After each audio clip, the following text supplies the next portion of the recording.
Soyez les bienvenus sur cette visioconférence. La deuxième, les sons anima, phonèmes féminins. Ce diaporama est court, c'est pour ne pas mélanger les sons animus et anima ainsi que les neutres. Regardez plusieurs fois la vidéo pour bien assimiler les nuances. Bien sûr, connectez-vous sur le site officiel http://carrièrejus.com. Vous pouvez acheter les ouvrages, lire des articles et faire des exercices. Les phonèmes ou les sons anima possèdent plusieurs attributs. Ils sont pour les arts, la générosité ou parfois dépensier, calculateur, tacticien ou malice. Ils sont plus sexuels pour les femmes que pour les hommes. C'est tout dans la pensée, bien sûr. Rien n'est fait en réalité. Tout est psychologique. Ces livres sont nécessaires pour comprendre la méthode.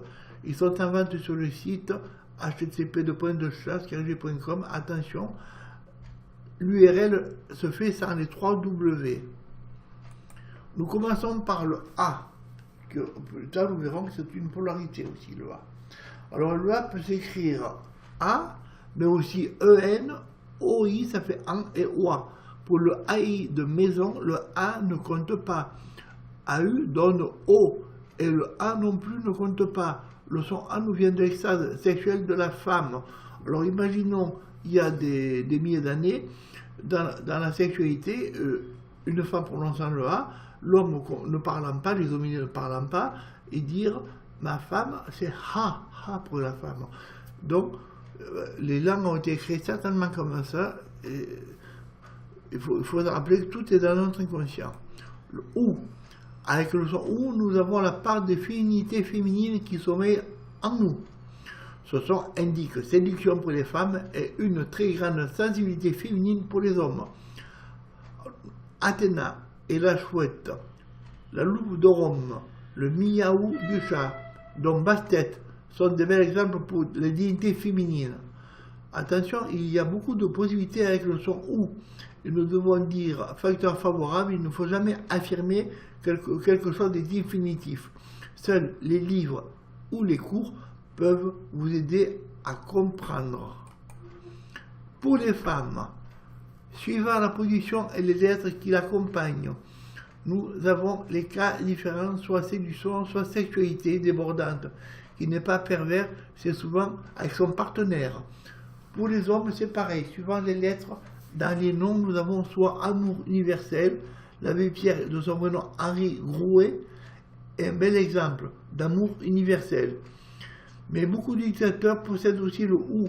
Nous verrons dans le film expliquant ce son que de l'amour au despotisme, il n'y a qu'une faible barrière.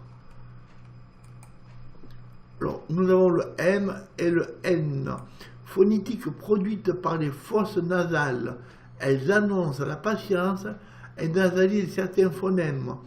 Pour nasaliser une voyelle, il faut que le N ou le M la suivent, sans en avoir une autre à la suite. Exemple, dans gant, le son A est moins fort que dans rat, car le N est nasalisant.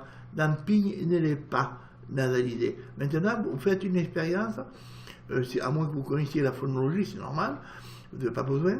Mettez la main sur la bouche et prononcez le M, et vous verrez que votre mâchoire tremble, car tout simplement l'air sort par les nasales. L et che avec CH ou SH. Phonétique de diplomatie secret ou timidité. Ne confondez pas avec le SH de Christian qui fait un K. Chez la et Chantal, nous avons le même son. Ce son doit provenir du souffle léger du vent dans les arbres et sous les bois. Alors nous avons un bel exemple.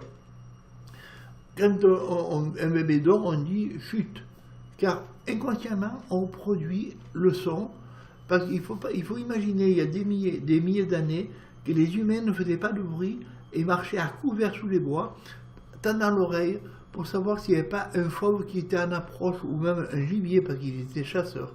Alors rappelez-vous que c'est le côté secret, le che. F, S et J. Alors là, nous avons 3 phonèmes où on souffle. C'est l'énergie. Pourquoi l'énergie? Nous allons voir, c'est assez simple. Ce sont les phonétiques d'énergie.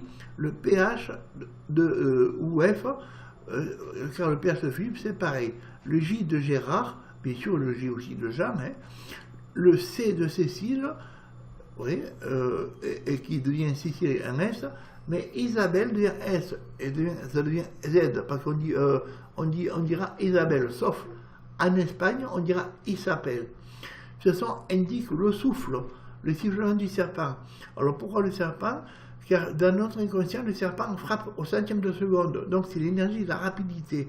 Vous voyez, c'est quelque chose d'assez simple. Voilà. J'espère que vous avez compris, c'est facile. Alors n'oubliez pas d'aller faire des exercices sur le site officiel. Et bien sûr, vous pouvez acheter des livres. C'est beaucoup plus facile à apprendre. Merci, je vous remercie. À la prochaine.